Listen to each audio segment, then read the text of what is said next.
دجالیت کے فتنے کا پس منظر کیا ہے؟ قرآن حکیم کا مطالعہ کیا جائے اور یا پھر خاص طور پر سورہ کہف کا، کیونکہ پورے قرآن مجید کے اندر سورہ کہف کا خاص ایک اس کی مناسبت ہے اور وہ بچاؤ کا ذریعہ بنتی ہے فتنہ دجال سے، تو اس پر تدبر کی بہت ضرورت ہے۔ اس پر غور کرنے سے معلوم ہوتا ہے، یہ بات آپ کے لیے نئی ہوگی، عجیب ہوگی، کہ اصل دجال یہ دنیا اور حیات دنیاوی ہے۔ یہ ہے اصل دجال۔ کیوں؟ یہ انسان کو اللہ اور اس کی آخرت سے غافل کر دیتی ہے، اپنے اندر گم کر لیتی ہے۔ کافر کی یہ پہچان کہ آفاق میں گم ہے، یہ گمشدگی کی حالت جو ہے، یہ دنیا جو ہے اپنی محبت میں گرفتار کر کے انسان کو اللہ سے محجوب کر دیتی ہے، یہاں تک کہ دنیا ہی اس کا محبوب، مطلوب اور مقصود جو اصل میں اللہ کو ہونا چاہیے۔ لا محبوب الا اللہ، لا مطلوب الا اللہ، لا مقصود الا اللہ، اس کی بجائے دنیا ہی مطلوب و مقصود و محبوب بن کر گویا کے معبود بن جاتی ہے۔ یہ ہے اصل معاملہ۔ اس دنیا کی رونقیں، اس کی چہل پہل، اس کے تعیشات، اس کی آسائشیں، اس کی چمک دمک، اس کی شان اور شوکت، اور ظاہر بات ہے کہ جتنا اس دنیا کے حسن میں اضافہ ہوتا ہے اتنی ہی اس کے اندر دجالیت جو ہے شدید ہو جاتی ہے، کشش زیادہ ہو جاتی ہے۔ جیسا کہ ہم میں سے کوئی شخص پہلی مرتبہ امریکہ جائے تو بھوچکا ہو جاتا ہے دیکھ کر، یہ دنیا، اور آپ کو معلوم ہے جس طریقے سے وہ بھوچکا ہو جاتا ہے اسے محسوس ہوتا ہے کہ اصل شے تو یہی ہے، ہم کس چکر میں پڑے ہوئے ہیں۔ یہ ہے وہ اصل جو کہ اس کا فتنہ ہے۔ اب آئیے، سورہ کہف میں ایک عجیب نقشہ سامنے آتا ہے، اگر آپ نے اس پر کبھی غور کیا ہو۔ اس کے پہلے رکوع میں بھی جس کے بارے میں فرمایا وہ دجالی فتنے سے بچانے میں خاص تاثیر ہے۔ ایک آیت ہے ایک ستون کے مانند، آخری رکوع میں بھی اس کا جو نتیجہ ہے وہ ہے ایک ستون کے مانند۔ پہلے رکوع کی آیتیں میں نے آپ کو سنائی ہے، اِنَّا جَعَلْنَا مَا عَلَى الْأَرْضِ زِينَةً لَهَا، یہ زینت کے لفظ کو نوٹ کیجئے۔ ہم نے جو کچھ زمین پر ہے اسے اس کی آرائش بنا دیا ہے، زینت بنا دیا ہے، زیبائش بنا دیا ہے۔ اِنَّا جَعَلْنَا مَا عَلَى الْأَرْضِ زِينَةً لَهَا لِنَبْلُوَهُمْ أَيُّهُمْ أَحْسَنُ عَمَلًا، تاکہ ہم انہیں آزمائیں کہ ان میں سے کون ہے اچھے عمل کرنے والے۔ کسی نے بہت اچھا شعر کہا تھا کہ رخ روشن کے آگے شمع رکھ کر وہ یہ کہتے ہیں، ادھر جاتا ہے دیکھے یا ادھر پروانہ آتا ہے۔ یہ دنیا کی زینت، اس کی زیبائش، اس کی آرائش، آیا اسی کا دیوانہ بن کر رہ جاتا ہے، اسی میں گم ہو جاتا ہے، اسی کا طالب بن جاتا ہے، یا یہ کہ اس کے اندر اللہ کی محبت، والذین آمنوا اشد حبا للہ، جو ایمان کی لازمی علامت ہے، جو لوگ حقیقتاً مومن ہیں وہ شدید ترین ہیں اللہ سے محبت میں۔ وہ یہی دو پولز ہیں، یا ادھر یا ادھر۔ تو رخ روشن کے آگے شمع رکھ کر وہ یہ کہتے ہیں، ادھر جاتا ہے دیکھیں یا ادھر پروانہ آتا ہے۔ اب یہ جو ہے اس کا جو نتیجہ نکلتا ہے وہ ہے سورہ کہف کے آخری رکوع میں، قُلْ هَلْ نُنَبِّئُكُم بِالْأَخْسَرِينَ أَعْمَالًا، اے نبی ان سے کہیے کیا ہم تمہیں بتائیں کہ اپنے اعمال میں سب سے زیادہ خسارے میں رہنے والے کون ہیں؟ بھاگ دوڑ تو سب کر رہے ہیں صبح سے شام تک، دن رات، کون اپنی سی کوشش نہیں کر رہا ہے، لیکن یہ کہ ان میں کون خسارے میں ہے، کون گھاٹے میں ہے، کون نفع میں ہے، کون کامیاب ہے۔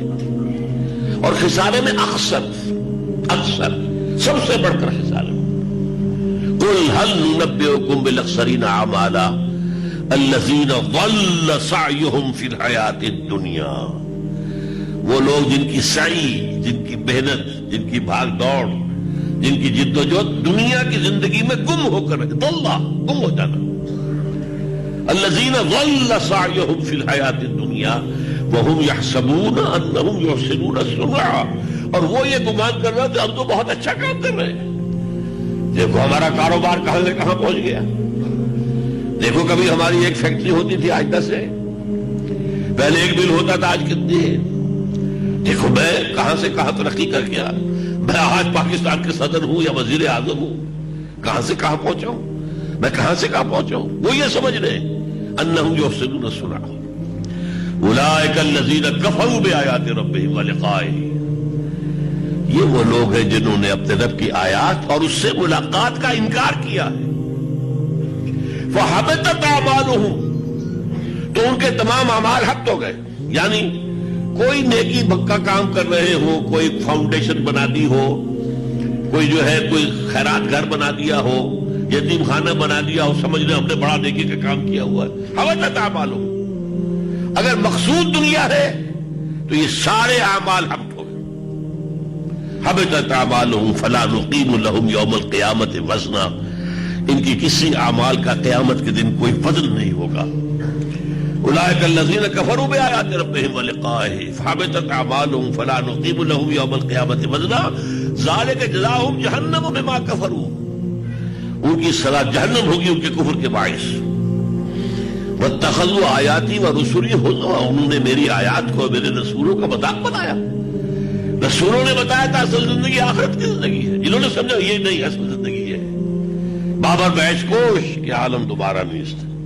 تو معلوم ہوا کہ یہ دنیا ہے در حقیقت کہ جو اصل دجال ہے، جو اپنے اندر اپنے زلف گرا گیر کا اسیر بنا کر انسان کو آخرت سے اللہ سے دور کر دیتی ہے. اب یہ تو ہو گیا سورہ کہف کا پہلا رکوع. آخر درمیان میں دیکھیے کس قدر خوبصورت آیات آئی ہوں. حضور سے خطاب کر کے بڑی عجیب بات کہی گئی ہے. جو فقراء صحابہ تھے یا وہاں کے طبقات کے اندر بیچارے گرے پڑے لوگ تھے، حضور صلی اللہ علیہ وسلم بعض مسلمانوں اور دین کی مصلحت کے تحت ان کی بجائے کچھ جو حیثیت والے لوگ ہوتے تھے، جو سردار ہیں اپنے قبائل کے، ان کی طرف توجہ دیتے تھے. یہ ایمان لے آئے تو ظاہر بات ہے کہ ان مسلمانوں کے لیے بھی آسانی ہو جائے گی جو فقراء ہیں جنہیں ستایا جا رہا ہے. لیکن اللہ تعالیٰ نے اس پر روک دیا. چنانچہ فرمایا گیا ہے وَاصْبِرْ نَفْسَكَ مَعَ الَّذِينَ يَدْعُونَ رَبَّهُم بِالْغَدَاةِ وَالْعَشِيِّ يُرِيدُونَ وَجْهَهُ وَلَا تَعْدُ عَيْنَاكَ عَنْهُمْ تُرِيدُ زِينَةَ الْحَيَاةِ الدُّنْيَا. اے نبی اپنے آپ کو روک کر تھام کر رکھیے. یہ جو فقراء اور غرباء یہ صبح و شام اللہ کا ذکر کرتے ہیں، اللہ کو یاد کرتے ہیں، ان کی بجائے یہ اصحاب زیبائی شہزائی زینت، اصحاب دولت، اصحاب حیثیت کی طرف توجہ نہ کیجیے. وَلَا تَعْدُ عَيْنَاكَ عَنْهُمْ تُرِيدُ زِينَةَ الْحَيَاةِ الدُّنْيَا. اور ایک آگے چل کر فرمایا، یہ 8واں رکوع 7واں رکوع ہے، الْمَالُ وَالْبَنُونَ زِينَةُ الْحَيَاةِ الدُّنْيَا. یہ جو مال ہے اور اولاد یہ دنیا کی زندگی کی زینت ہے. لفظ زینت جو ہے اس سورہ کہف کا مرکزی لفظ ہے، اور وہ یہی ہے، یہ دنیا کی زینت و زیبائش اور آرائش یہ ہے جو انسان کو اپنے اندر متوجہ کر کے گم کر لیتی ہے. اس کے علاوہ میں چند آیات آپ کو سنا رہا ہوں جلدی میں. کتنی مرتبہ قرآن میں آیا وَمَا الْحَيَاةُ الدُّنْيَا إِلَّا مَتَاعُ الْغُرُورِ. یہ دنیا کی زندگی سوائے دھوکے کے سامان کے، سوائے دھوکے کی ٹٹی کے کچھ نہیں. وَمَا الْحَيَاةُ الدُّنْيَا إِلَّا اللَّهْوُ وَاللَّعِبُ. یہ کھیل کود کے سوا کچھ نہیں. فَلَا تَغُرَّنَّكُمُ الْحَيَاةُ الدُّنْيَا وَلَا يَغُرَّنَّكُم بِاللَّهِ الْغُرُورُ. دیکھنا تمہیں یہ دنیا کی زندگی دھوکے میں نہ ڈال دے، دھوکے میں نہ ڈال دے. منافقوں سے کہا گیا وَغَرَّتْكُمُ الْأَمَانِيُّ حَتَّىٰ جَاءَ أَمْرُ اللَّهِ. تمہیں دھوکے میں ڈالے رکھا دنیاوی خواہشات نے. فرمایا گیا زُيِّنَ لِلنَّاسِ مِنَ الشَّهَوَاتِ حُبٌّ مِنَ الشَّهَوَاتِ زُيِّنَ لِلنَّاسِ حُبٌّ مِنَ الشَّهَوَاتِ حُبُّ الشَّهَوَاتِ مِنَ النِّسَاءِ وَالْبَنِينَ وَالْقَنَاطِيرِ الْمُقَنطَرَةِ. مزین کر دی گئی ہے یہ دنیا. مردوں کے لیے عورتوں کی محبت، اولاد کی محبت اور مال و دولت کی محبت. اور ایک اور بات، جب بارش ہوتی ہے زمین میں سے سبزہ ابھرتا ہے تو لفظ استعمال کرتا ہے حتیٰ اذا اخذت الارض زخرفها وزینت، مزین ہو جاتی ہے. اور ایک بات وہ کہ جو شیطان نے کہی تھی قال رب بما اغویتنی لأزینن لہم فی الارض، سورہ ہجر کی آیت ہے۔ اس نے کہا اللہ تو نے جو مجھے گمراہ کیا ہے اس آدم کے معاملے میں اور برآمدہ درگاہ کر دیا ہے، میں اس کی اولاد کے لیے زمین کو مزین کر دوں گا، خوشنما بنا دوں گا، دلکش بنا دوں گا، اس کو وہ کھینچ کر دے گی اپنے تمام لوگوں کو اور اپنا غلام بنا لے گی۔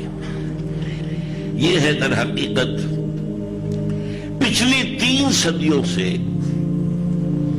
یہ دنیا کا فتنہ بڑی تیزی کے ساتھ بڑھ رہا ہے۔ سائنس کا عروج، فزیکل سائنسز کا عروج،